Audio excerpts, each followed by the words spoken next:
자, 윤석열 총선 참패 다음날 대통령실 출근 안 하고 관저서 업무를 보고 있다. 관저서 업무를 보는지 술을 먹고 있는지 누가 알게 뭐예요. 관저는 자기 집입니다. 잠자고 밥 먹고 하는 공간이에요. 자, 계속해서 안 나왔으면 좋겠습니다. 전에는 대통령실이 청와대에 있으니까 관저 공간과 집무실이 같은 공간 내에 있잖아요. 건물은 다르지만은 같은 바운더리 내에 있으니까 별 문제가 없었어요. 항상 대통령이 집무 상태에 있는 거죠. 하지만 이 관저로 별도도 지금 나가 있잖아요. 지금 대통령실하고 왔다 갔다 해야 되는 입장이라서 정말로 이건 문제가 심각한 거예요. 대통령이 토요일, 일요일이 어디 있습니까? 항상 일을 해야 되는 거죠. 대한민국 전 국민의 모든 것이 다 걸려 있잖아요. 대통령이 하는 행위에 따라서. 그런 상태에서 출근도 안 하고 이러면은 정말로 문제가 심각한 거죠. 영원히 안 나왔으면 좋겠습니다. 자, 비서실장을 이 원희룡, 정진석 이런 자들을 검토합니다. 지금 야당과 대화를 안 하겠다는 거죠. 한판은 붙겠다는 거죠. 양평고속도로의 사태 주범이잖아요. 원희룡. 그리고 이번 총선에서 심판이 끝난 두 사람, 친일, 다 심판이 끝난 사람들을 비서실장에 임명하겠다라는 것은 대화할 의지가 없다, 한판 붙겠다라는 겁니다. 그래서 자, 새 비서실장의 원희룡, 유력, 총리의 권영세 검토 이렇게 이제 갔었는데 야당이라든지 여러 국민들의 비판이 거세니까 지금 다시 시간이 걸릴 듯, 후임 총리 비서실장 인선에 시간이 걸릴 듯, 방금 나온 기사입니다. 그래서 아침 7시 54분에 나오는데 대통령실 오늘 발표 어려워, 인사검증에 최소한의 시간 필요. 야당에서 이제 비판하니까 정신 차리고 다시 한번 생각하고 있는 거예요 지금. 그런데 사람이 없는 것 같아요. 일할 사람이. 지금 일할 사람이 없어요. 서로가 않겠다고 서로 다 도망가고 있는 것 같아요. 이제 이 정도 되면 정권 내려놔야죠. 자, 조국 대표입니다. 당선 다음 날 비례대표 당선 의원들을 끌고 검찰청으로 쳐들어갔죠. 검찰에 마지막으로 경고한다. 김건희를 수사하라. 검찰은 즉각 윤석열 대통령 부인 김건희 여사를 즉각 소환해서 조사하십시오. 마지막으로 경고합니다. 마지막으로 경고한답니다. 강력하게 조국 대표가 한방 매기네요, 검찰을. 지금 검찰이 뒤숭숭하다고 그럽니다. 검찰이 사기가 꺾이고 심란하고 검찰 개혁 내건 야권 압승에 뒤숭숭한 검찰. 전에 야권과 지금 다르죠. 지금 민주당 범민주 진영이 192석을 차지했습니다.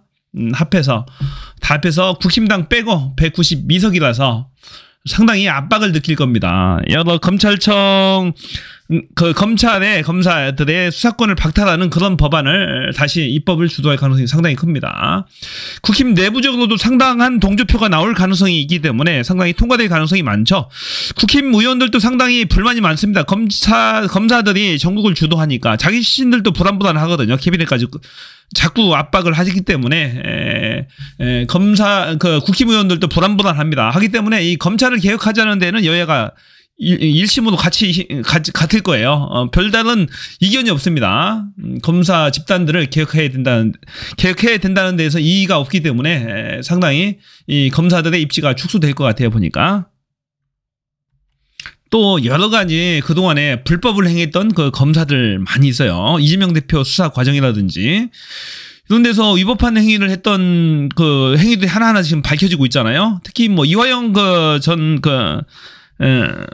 부지사인가요? 경기도 부지사 관련해서 지금 수원지검에서 회덮밥 먹고 하면서 연어회도 먹고 하면서 여러 사건을 조작하려고 했던 그런 정황 증거들이 많이 지금 나왔잖아요. 그래서 그런 위법 행위들에 대해서 지금 공수처에 고발도 돼 있는데 해서 뒤숭숭한 분위기라고 합니다.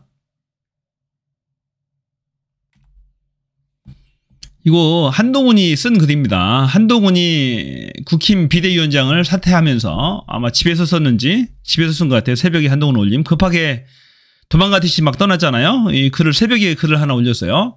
한번 읽어볼게요. 한번 읽어볼 필요가 있어요. 국민의힘 동료 당직자들 보좌진들께 드리는 글. 한동훈. 사랑하는 동료, 당직자, 보좌진 여러분, 노구가 크셨다는 걸 제가 누구보다 잘 알고 여러분의 헌신이 어려운 상황 속에서 마지막까지 나라와 당을 지킨 힘이었다고 생각합니다. 동료 여러분들께는 잘하셨습니다. 제가 부족했죠. 우리 결과에 대해 충분히 실망합시다. 뭔 얘기예요? 그래서 무엇을 고쳐야 할지 알아내 고칩시다. 그래도 힘냅시다. 우리가 국민의 사랑을 더 받을 길을 찾게 되기를 희망합니다. 급히 떠나느라 동료, 당직자, 보좌진 여러분들께 한 분 한 분 인사 못 드린 것이 많이 아쉽습니다. 저는 여러분들과 같이 일해서 참 좋았습니다. 잘 지내세요.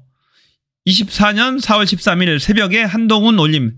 새벽에 잠도 안 자고 이제 올렸나봐요. 밤새 잠을 못 이루었겠죠. 국힘당 떠나면서. 근데 이제 내용에 대해서 보면 우리 결과에 대해서 충분히 실망합시다. 그래서 무엇을 고쳐야 할지 알아내 고칩시다. 그래도 힘냅시다. 뭐 앞으로 좀 보면 우리가 국민의 사랑을 더 받을 길을 찾게 되기를 희망합니다. 좀 어떻게 여지를 남겨놔세요. 어떻게 한번 내가 다시 한번 나서서 같이 한번 해보자. 이런 투의 말인 것 같아요. 결과에 대해서 충분히 실망합니다. 실망합시다. 지 때문에 안 지고 윤석열이 때문에 졌다고 지는 생각하고 있는 것 같아요. 그래서 무엇을 고쳐야 할지 알아내 고칩시다. 같이 고쳐보자 이 얘기입니다. 그래도 힘냅시다. 한동훈은 그 기자회견 떠나면서도 이런 얘기를 했었잖아요. 기자회견 떠나면서도 자는 뭐 정치 계속 하늘 듯한 국민만을 걱정하겠다. 자기가 약속한 것을 계속 하겠다. 그런 뜻이었습니다. 정치를 계속 할 뜻을 비쳤어요. 그래서 이 말 또한 집에 가서 보니까 억울한 거야. 억울하고 잠도 안 오고 하니까 새벽에 당직자들한테 보좌진들한테 이런 글을 남겼습니다. 그런데 자기 마음대로는 안 될 것 같아요. 보니까 언론에서 완전히 사라졌습니다. 언론들이 관심을 한 개도 안 줍니다. 지금 그렇게 물고 빨았던 한동훈을 언론에서 관심조차 주지 않습니다. 그런 처지를 빨리 깨달아야 돼요. 한동훈은 잠시 이용당한 겁니다. 본인이 살 길은 지금 언론의 스파트라이트를 받는 방법은 윤석열, 김건희의 비리를 막 까는 거야. 깔고 치고 나와야 됩니다. 내가 과거에 이렇게 잘못했습니다. 윤석열, 김건희와 짜고서 이런 잘못들을 했습니다. 회개합니다. 하기합니다. 제가 윤석열, 김건희를 치는 선봉에 서겠습니다. 앞으로. 그러면 이제 지지해 줄지 모르겠죠. 국민들이. 제 생각은 그래요. 보니까. 그렇지 않고서는 국민들이 용서하지 않을 겁니다. 같은 부역자, 같은 동업자로 인식을 할 겁니다. 자, 홍준표가 계속해서 한동훈을 공격합니다. 우리에게 지옥 맛보게 한 한동훈 무슨 염치로 위원장 됐나라고 계속 공격합니다. 사퇴하니까 막 공격하는 거야. 좀 비겁하기도 한데 자신의 차기 대권 경쟁, 대통령 경쟁에 아마 경쟁자로 인식을 하고 있죠. 홍준표는. 그래서 계속 공격합니다. 한동훈도 끈들어지니까 막 공격당하는 거지 지금. 그러니까. 자, 한동훈을 향해서 전략도 없고 메시지도 없고 오로지 철부지 정치 초년생 하나가 셀카 하나 찍으면서 나 홀로 대권놀이나 한 것이라며 그런 전쟁을 이길 수 있다고 본 사람들이 바보인 것이라고 나를 세웠다 겁니다. 그런데 진짜 웃기는 건 홍준표도 페이스북에 뭐라고 또 썼냐면은 윤석열에 대해서는 윤석열 대통령이야 우리 당에 들어와서 정권 교체도 해주고 지방선거도 대승하게 해주었지만 도대체 우리에게 지옥을 맛보게 해준 한동훈이 무슨 염치로 이 당 비대위원장이 된다는 건가라고 전했다. 이 당 비대위원장 시켜준 게 누구예요? 윤석열이잖아요. 홍준표 정신 차려요. 윤석열이도 책임 있는 거야 이거. 윤석열이가 정권교체에서 대통령도 되게 해주고 지방선거도 이기게 해줬다고 칭송해야 할 만한 인물이 됩니까 지금? 국민들 속이고 대통령 되고 국민을 2년 내내 고통받게 했는데 말도 안 되는 짓거리지. 저기 한동훈 공격하는 건 알겠는데 윤석열이 칭송하면 안 돼요. 자기도 당합니다. 안 돼요. 지금 윤석열과 한동훈은 완전히 사이가 벌어졌습니다. 벌어져가지고 완전히 극강의 대치 상태로 갑니다. 이런 글도 거기에서 비롯된 거예요. 완전히 한동훈과 윤석열은 결별을 했어요. 더 이상 합칠 가능성은 제로입니다. 제로. 완전히 서로가 서로를 버리고 떠난 겁니다. 한동훈도 절치부심 정치 맛을 한번 봤거든요. 한번 셀카 놀이도 해보고 대권 놀이도 했어요. 정치의 미련이 남아요. 그렇지 않으면 본인은 죽는다는 걸 알고 있어요. 한동훈이도. 지금 한동훈 특검법이 발의가 되잖아요. 그래서 본인은 죽을 운명에 처해 있습니다. 지금 완전히 그냥 죽는 거야. 지금 조국 신당의 1호 법안이 지금 아까 얘기했잖아요. 한동훈 특검법이 1호 법안입니다.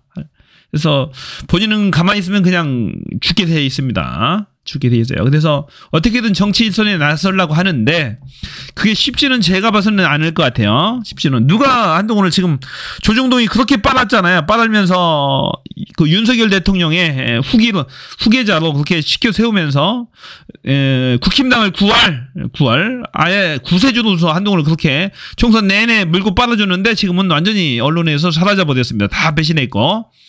자, 국힘 의원들조차도 얼마나 남아있는지 모르겠어요. 본인이 얼마나 심어놨는지 모르겠지만 본인을 크게 칭송하면서 이 총선을 망가뜨린 장본인을 다시 내세우기는 당대표 선거에도 아마 나올 것으로 보이는데 이 사람을 한동훈을 다시 시켜 세울지는 의문입니다. 자, 제가 얘기했죠. 본인이 살 길은 윤석열, 김건희의 비리를 폭로하면서 한 번만 봐달라고 읍수하는 전략밖에 없다라는 얘기입니다. 자, 여기까지입니다. 고맙습니다. 지금까지 비었습니다.